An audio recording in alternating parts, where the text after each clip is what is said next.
Makanya ini pemerintah yang hadir di sini yang saya hormati, RT, RW, lurah, camat, tolong sampaikan sama bupati, sampaikan sama gubernur, bilang masyarakat Lebak juga bagian daripada rakyat Indonesia, jangan dianaktirikan.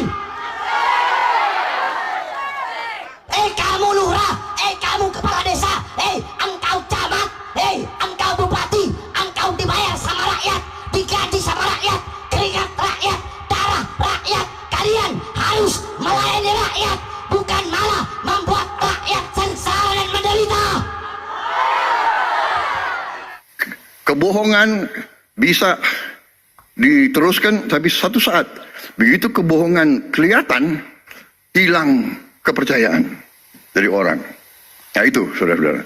Jadi suatu rezim atau suatu organisasi atau suatu kelompok yang melancarkan sesuatu atas dasar kebohongan akan dipatahkan.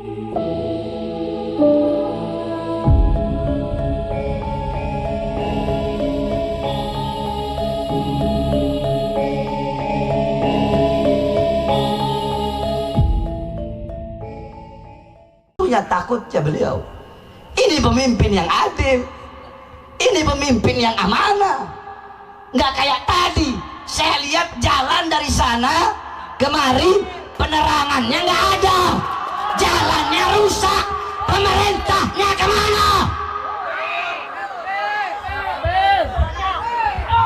Makanya ini pemerintah yang hadir di sini yang saya hormati, RT, RW, lurah, camat, tolong sampaikan sama bupati, sampaikan sama gubernur, bilang masyarakat Lebak juga bagian daripada rakyat Indonesia, jangan dianaktirikan. Kamu lurah, kamu kepala desa, engkau camat, engkau bupati, engkau dibayar sama rakyat, digaji sama rakyat, keringat rakyat, darah rakyat. Kalian harus melayani rakyat, bukan malah membuat rakyat sengsara dan menderita. Saya tanya, jalan itu nggak dibenerin, nggak dikasih lampu udah berapa lama? Berapa lama? Maka saya sampaikan, mana camat hadir nggak camat? Mana camat? Nggak ada. Ya, sampaikan ini, mau lurah mau RT, sampaikan camat. Kemarin saya pergi acara di NTT. Ketika saya acara di NTT di Pulau Komodo, saya lihat ada sekolah negeri itu dibangun pakai bambu. Itu pun iuran orang kampung, 1 kakak 20.000. Padahal sekolahnya sekolah negeri. Oh, ngomel-ngomel saya depan situ. Akhirnya apa? 1 bulan kemudian langsung dibangun tuh sekolah. Pokoknya ini nggak ada urusan. Jalanan arah setiap kampung-kampung harus dibenerin. Saya sampaikan, kalau camat, lurah membiarkan jalan akses masuk masyarakat masih bolong-bolong, kasihan bagaimana nanti orang-orang yang pergi malam nggak ada lampu, mereka kecelakaan, anak istri mereka nunggu di rumah. Betul? Betul?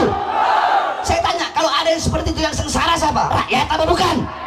Rakyat apa bukan? Yang menderita rakyat apa bukan?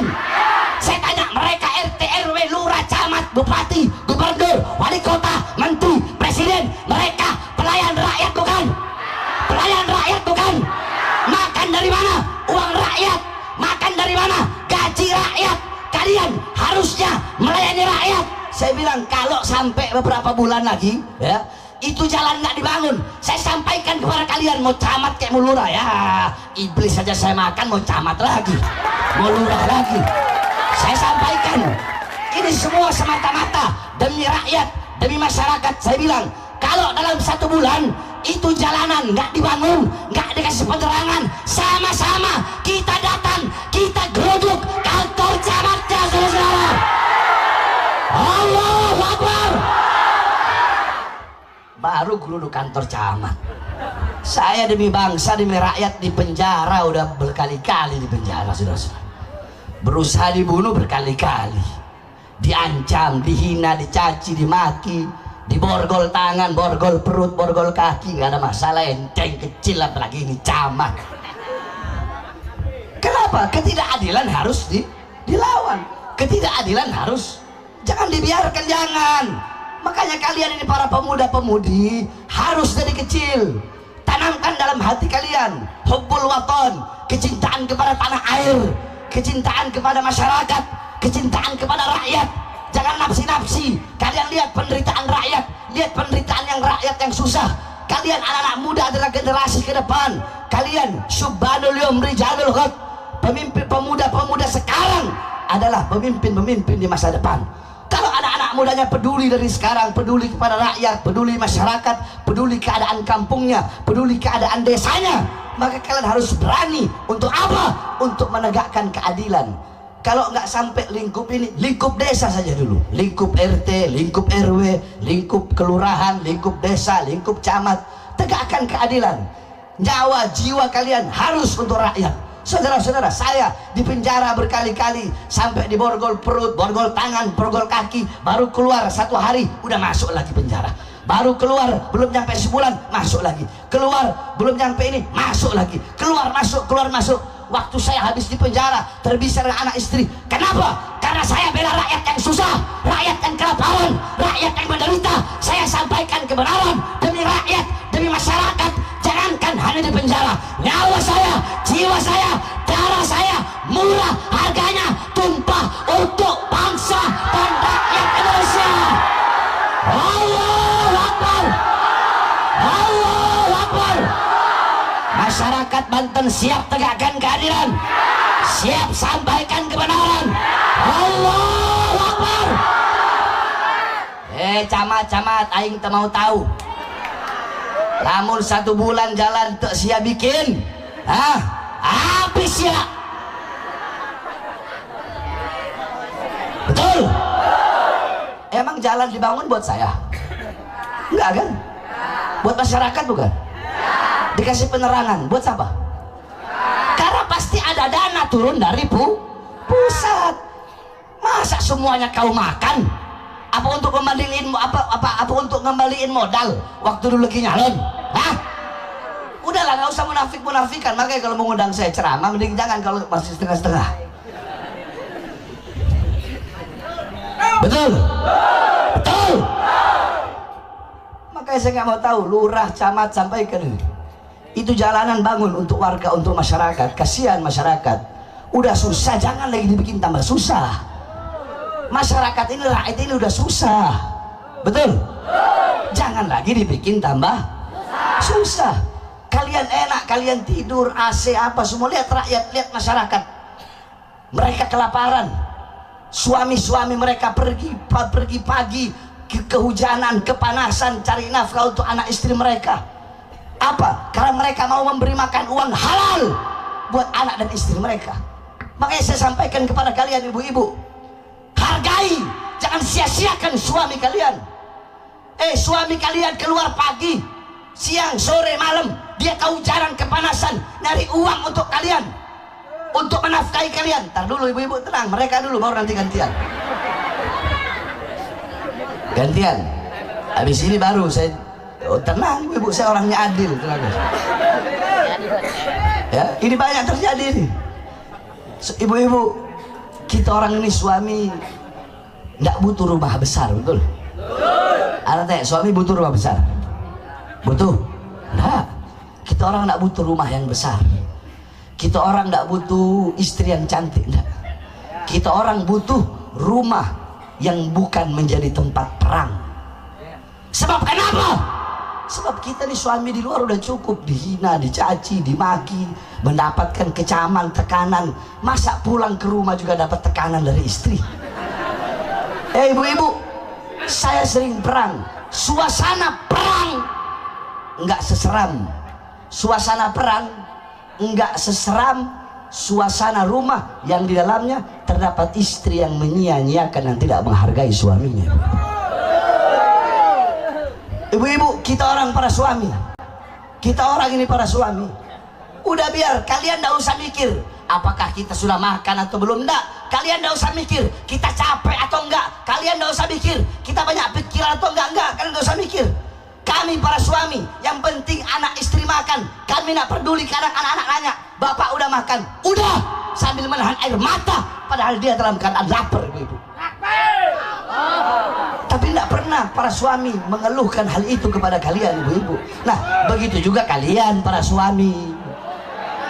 Kalian sebagai suami harusnya bisa mendidik. Kalian punya istri-istri, anak-anak kalian, istri kalian, didik mereka dengan pendidikan baginda Nabi besar Muhammad. Jangan ngarep, ini suami ngarep, saya pengen punya istri seperti Sayyidatuna Khadijah, saya pengen punya istri seperti Sayyidatuna Fatimah, saya pengen punya istri seperti Sayyidatuna Aisyah, saya pengen punya istri seperti Sayyidatuna Asma binti Abi Bakar, saya pengen punya istri seperti Sumayyah binti Khabbab, saya pengen punya istri seperti Ummu Salamah, Ummu Sulaim, saya pengen punya istri seperti Nusaibatul Nusaibah, saya pengen punya istri sebagai seperti Hamiyatul Islamiyah. Kalau kamu pengen punya istri seperti Sayyidatuna Khadijah, Sayyidatuna Aisyah, maka jadilah sosok Nabi Muhammad SAW. Kalau kamu ingin pengen punya istri seperti Sayyidatuna Fatimah, maka jadilah sosok Sayyidina Ali bin Abi Thalib. Pengen punya istri seperti Sayyidatuna Asma binti Abi Bakar, maka jadilah sosok Zubair ibn Awam. Ini enggak, suami pengen punya sosok istri yang seperti Siti Khadijah, Siti Aisyah, Sayyidatuna Asma binti Abi Bakar, pengen punya istri seperti istri-istri para sahabat-sahabat Nabi Muhammad, para wanita-wanita yang solehah. Tapi kelakuan ente sebagai suami kayak Fir'aun, nggak bakal bisa. Kalau pengen punya istri seperti Sayyidatuna Khadijah, Sayyidatuna Aisyah, harus jadi sosok Nabi Muhammad. Pengen punya istri seperti Sayyidatuna Fatimah, harus menjadi sosok Sayyidina Ali. Pengen punya istri seperti Sayyidatuna Khadijah, Sayyidatuna Aisyah, kelakuan kayak Fir'aun, mana bisa? Nggak bisa. Nah, jadi saudara-saudara sekalian yang dimuliakan Allah, di akhir zaman fitnah, kerusakan di mana-mana, maka saya memberikan nasihat kepada diri saya dan kepada engkau semuanya. Untuk apa? Untuk lebih mendidik anak-anak kalian dengan pendidikan baginda Nabi besar Muhammad SAW. Saudara-saudara, untuk menciptakan kondisi yang tidak rasional, ya kan? Ini harus terus diadakan istilahnya klarifikasi dan penjelasan, ya kan? Umpamanya ada yang dengan keras yakin bahwa matahari tidak terbit dari timur, matahari terbit dari barat. Karena dia ngomong 500 kali, 1000 kali matahari dari barat. Jangan-jangan ada sebagian rakyat kita yang percaya matahari terbit dari barat. Itu adalah ilmu propaganda. Itu ada di buku semua. Itu keahlian Hitler dan Joseph Goebbels. Kalau kebohongan diulangi berkali-kali dan terus-menerus, lama-lama orang percaya dengan kebohongan. Itu ada di buku The Art of Propaganda, ya kan? Dan itu kita pelajari, semua negara pelajari. Sesuatu serangan kebohongan hanya bisa dihadapi dengan membuka diri, memberi penjelasan apa adanya, berdasarkan fakta, berdasarkan kenyataan, berdasarkan ilmu dan matematik, ya kan? Kebohongan bisa diteruskan, tapi satu saat begitu kebohongan kelihatan, hilang kepercayaan dari orang. Nah itu saudara-saudara. Jadi suatu rezim atau suatu organisasi atau suatu kelompok yang melancarkan sesuatu atas dasar kebohongan akan dipatahkan.